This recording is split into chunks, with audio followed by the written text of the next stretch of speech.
My soul is broken. Utterly fucking broken.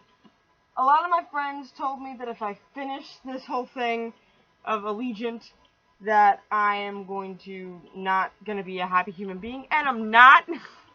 Oh my god, I'm not. I've never cried so hard at a book. Hi guys, welcome to Bookworm Book Club. So it's September 1st, and we are discussing Allegent.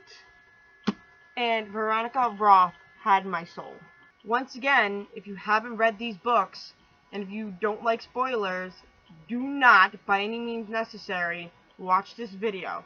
When you read the books, then come back and comment down below and tell me what you liked and disliked about the book. If it tore your soul apart, like mine did, and if you were mended, I'm not there yet, and if you have a book hangover, because I do. So we start this lovely book off. Where we left off was Edith Pryor spoke about the faction system and why it was created, and if you come outside the city limits, there may be more information and that they can help you. This is insanity. When I first of all, where I left off in Insurgent when I finished the book at like 2 o'clock in the goddamn morning, I was sullen and I needed the book and I didn't have enough money in my account, so Amada's mom, my other mother, since I was like 6 years old, bought me this for my birthday, and I'm surprised I didn't beat it up more because it's insane. And I wanted to show you. Yeah, that's the thing. The Edith Pryor video shows up, and they're all detained by the faction list still, and are in cells. And Christina and is getting so fed up that she just wants to fucking go and wants to go somewhere. And Tori, you know, they're all just ready to go, and and some of them are trying to plan out this whole situation. Trials are being set at this point for Marcus, Caleb, and for their involvement with Erudite, which I still can't believe he even considered helping Erudite, and even though he was an Erudite man, to put your sister in that kind of danger is just ridiculous to me, on any way, shape, and form. I couldn't fucking believe it because I had no idea. I could never do that to my own family, to offer them up as a science project. Caleb somehow gets off. Don't know how, but he does. And I don't understand it. I think there was some leniency towards him. If I remember correctly. My memory's not the best due to neurological issues, but I'm trying the best that I can. At this point now, it's very apparent that the factionalists have control. And with the trials of Caleb and Marcus, it's not getting any easier. I mean, let's consider the feelings of Tobias Eaton for the moment, that he has to hear about a trial for his father. Like, how can you watch your dad get sentenced? I personally, then again, given who fucking Marcus Eaton is, I'd have no problem watching him fucking burn if that was the case, but that's me. Marcus is given a pardon from what I understand. Trish's brother is put on trial as assisting the former Erudite leader, Janine Matthews. Caleb, you know, his betrayal to Trish is just so fucking. It's so hard for her to try to forgive him because it's just How can you forgive someone who's done that to you? I mean, honestly, how can you really do that? Of course, life isn't any easier because now Evelyn Johnson has appointed herself the leader of the factionless and tries to take control of the city.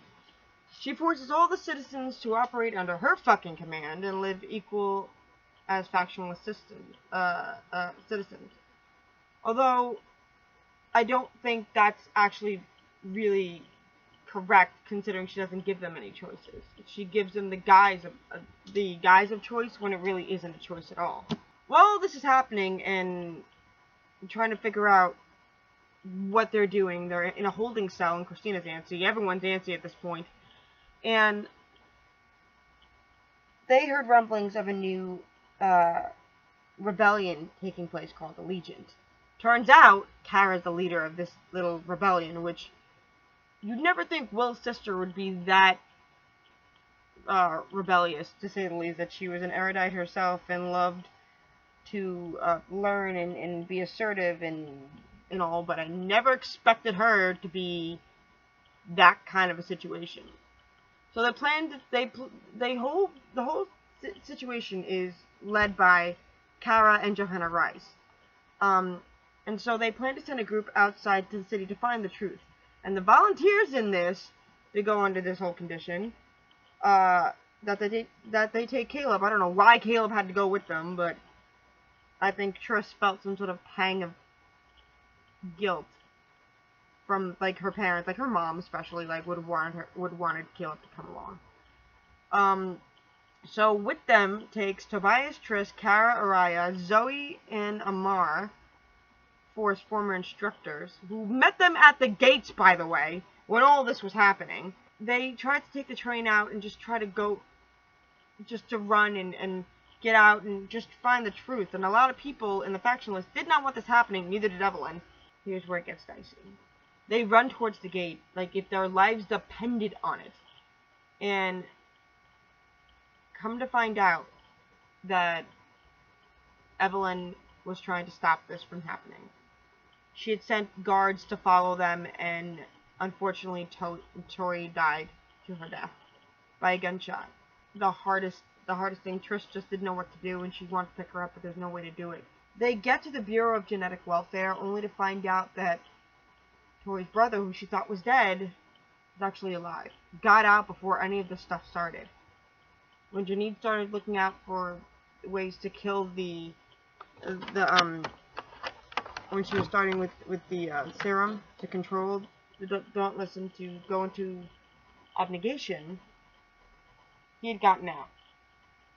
And the irony of this is that all Tori wanted to do was see her brother again, so distraught with guilt, and not guilt, grief, and pain and suffering, and she ends up knowing that her brother is dead. The Genetic Welfare Office, the place is where they learn about their society. And apparently, years ago, the government, and I'm reading this from Wikipedia, set up experiments, quote-unquote, to repair the mistakes of establishing isolated cities across the remains of the United States, in hopes to raise enough genetically pure divergent individuals to fix the genetic damage that was left in the wake of the Purity War. That's right! The only reason why divergent kids were being made was, the reason why divergence was such a scary thing is because they thought that these were genetically damaged people that can be fixed, which was insane to me because of their bad genes. That is why the horribleness happened, and that was the reason why they separated the people into factions, to lure out the divergence. In the video that Edith Pryor says that to send all their divergents out to the world, Triss and Four's divergence come into question. They get tested by one of the main, the under guys, main guys, if that makes any sense, his assistant Matthew, and his assistant Anita, to test their divergence to see if they really, truly are what they say. David, who runs the Genetic Welfare Office, explains everything that happened, and come to find out a little interesting information that, guess who's from the outside world? Yeah, little Miss Natalie Pryor. Yeah, Triss's mom. Holy fuck! She was from this place called the Fringe that was dangerous and desolate, and the only way to be out there is just to survive for God knows how long. He tells the truth about her mother, and Triss is distraught by the whole situation. Hands her a journal on an iPad, I think, of what her mother went through. And you read it and you find that she fell in love with the city. She originally escaped the Fringe in order to live in this place, in the Genetic Welfare Office, just to have a better life from the family that she had and the people that she had lived with, only to go into this experiment in Chicago to really find someone she fell in love with and had a family and children and lied about where she was, and it was okay with her. She knew of both realities and still chose the experiment because she knew what she needed to do. She was sent in there to stop Janine. She was supposed to go into Erudite and stop Janine no matter what. But she fell in love with Triss's dad, so she stayed in abnegation, because she felt that it was better to help people than to control. So, Nita and Matthew test their divergence. Triss is shown to be truly divergent, but his genetic structure indicates that his genes are still quote-unquote damaged. Seems to be now under the impression that because his genes are quote-unquote damaged, that he is less than, that he wasn't this great leader or person that could do anything.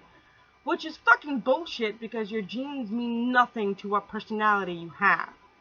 And Triss throughout the entire time has tried to tell him this over and over again. That that's not the truth. That society's problems is because of genetic damage, which is insane. Nita seems to feel the same way about the insanity, only she's never agreed to it. She's never liked having the label of being genetically damaged. Her herself has that label.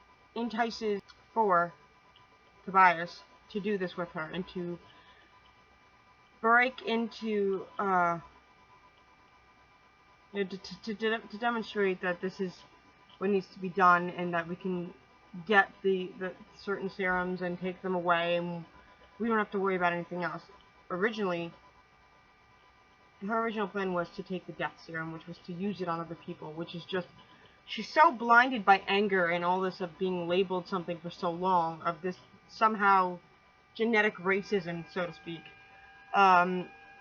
She's just so furied with anger, but she convinces and lies to Triss, and they're already having trust issues to begin with, and they had this huge fight in the middle of this hallway thing, where they're talking, and he says, if you don't trust me, then you can't do this, and we can't be together if that's the case. And Thor ends up telling Triss about this plan that Nita has, and she's not exactly bound to it, nor does she think it's a great idea.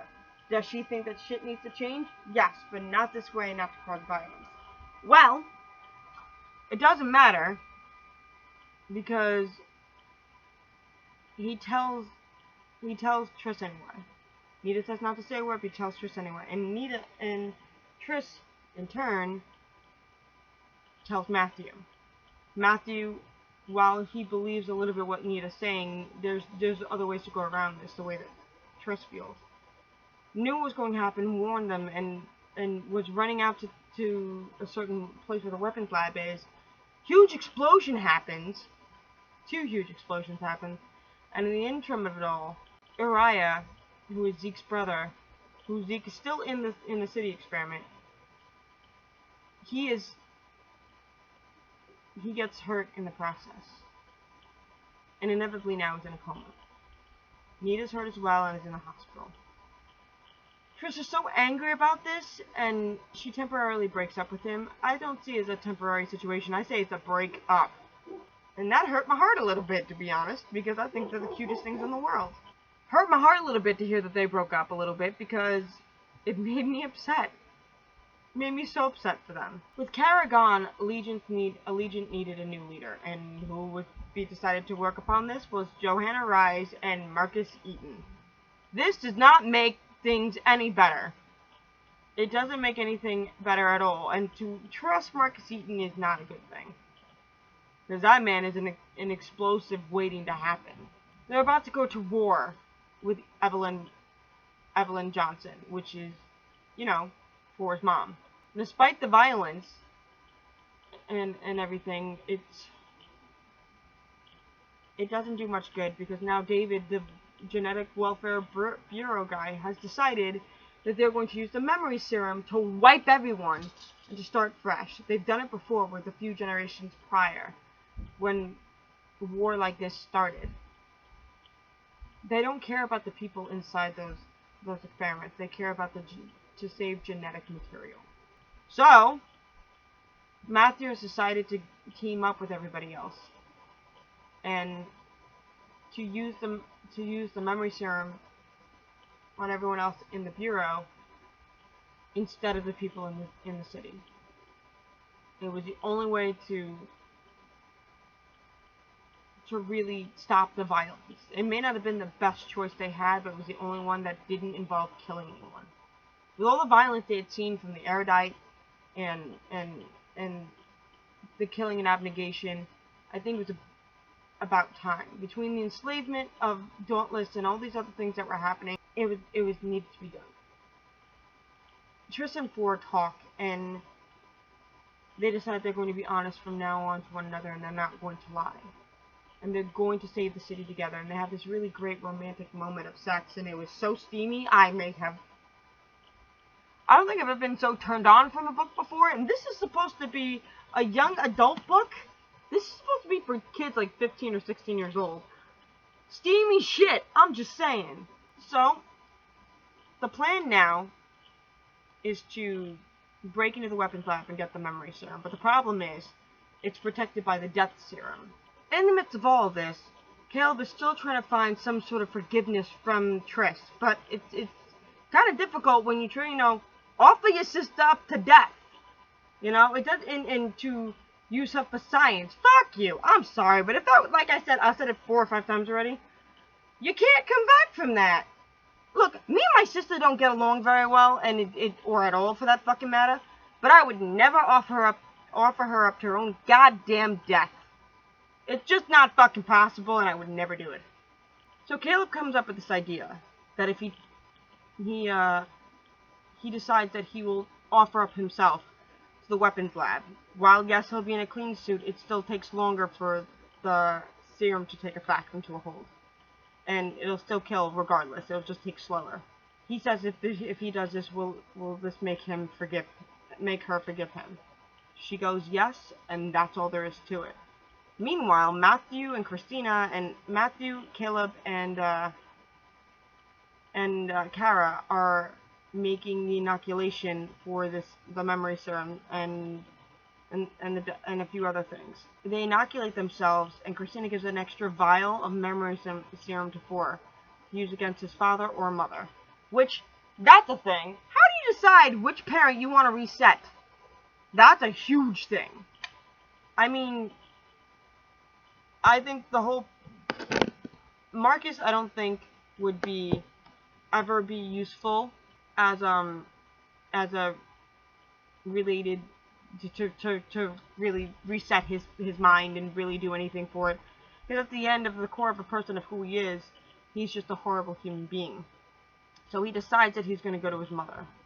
While they're doing this and they separate their ways and nervous as they all are, they the whole purpose of them going into the city as well was to get Araya's family and to let them say their last respects and say goodbye to him, because he's not waking up from this coma.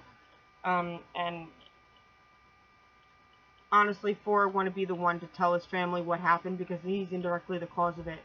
And Zeke was a very good friend of his, and became friends with his brother in the interim of it all. They split up, and Peter wants to go with Fleur. He ends up exchanging words saying that I know that you have the extra vial and I want the memory serum.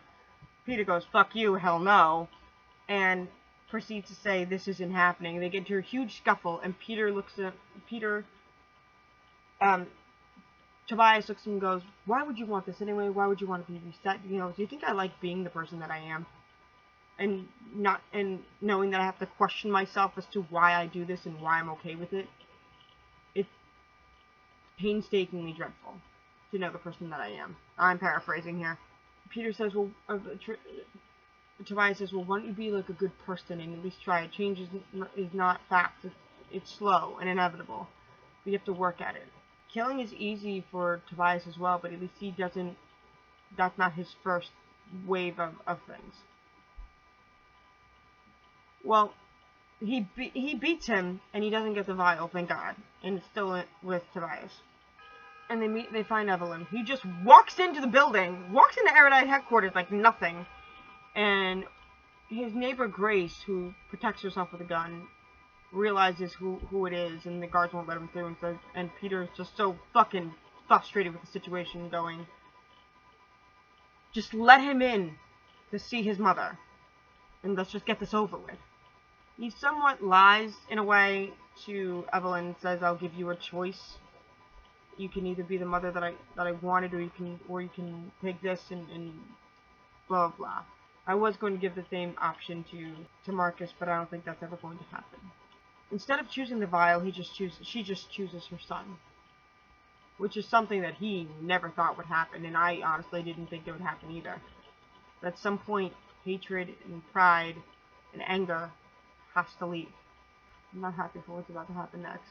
Meanwhile, back in the lab, things are happening faster than they thought, and the emergency shutdown starts, and no one thought this was going to happen. David apparently had known what was going on all along, that she had been hanging out with genetically damaged people, and knew that this was happening. She looks at Caleb, and decides that she was going to carry the mission out herself instead of her brother, because she would be able to last the death serum.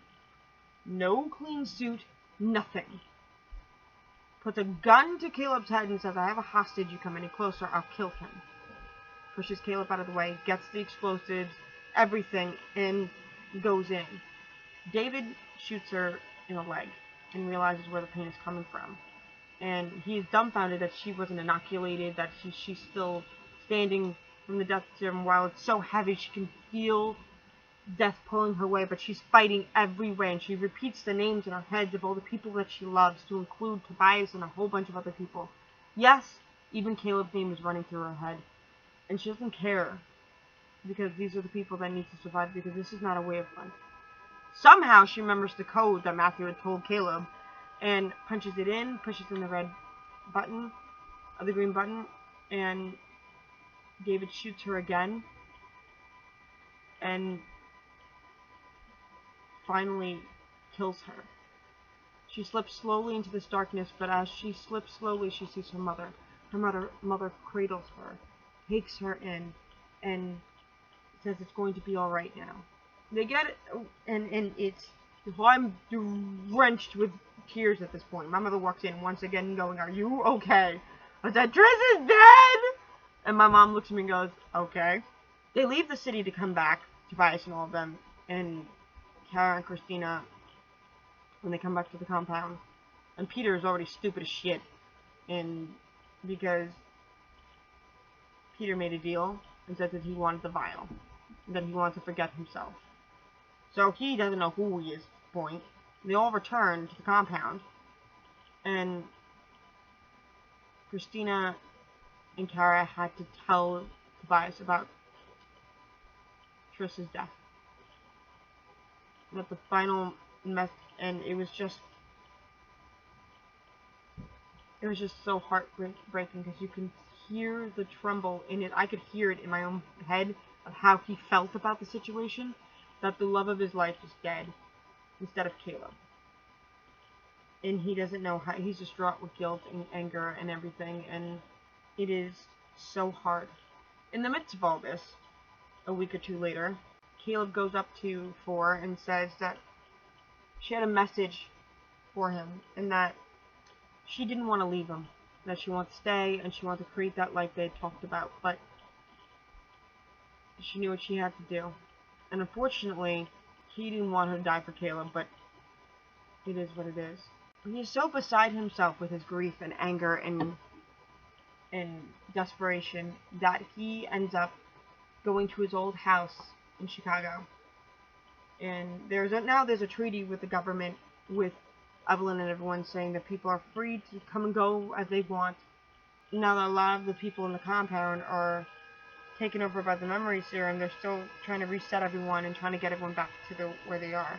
David is still in his wheelchair from the brokenness of what happened, and he's not himself. And he's there. He has to sign papers for Araya's coma death, that he has to unplug him.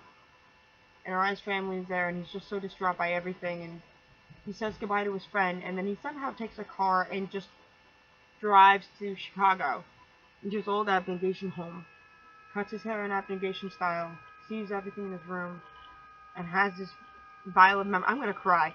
Has this vial of memory serum in his hand. I don't know if you can see this right now, but I'm like tearing up, because I just finished this maybe 2 hours ago, and I'm like a wreck. He was about to just reset himself, and then Christina walks in the house.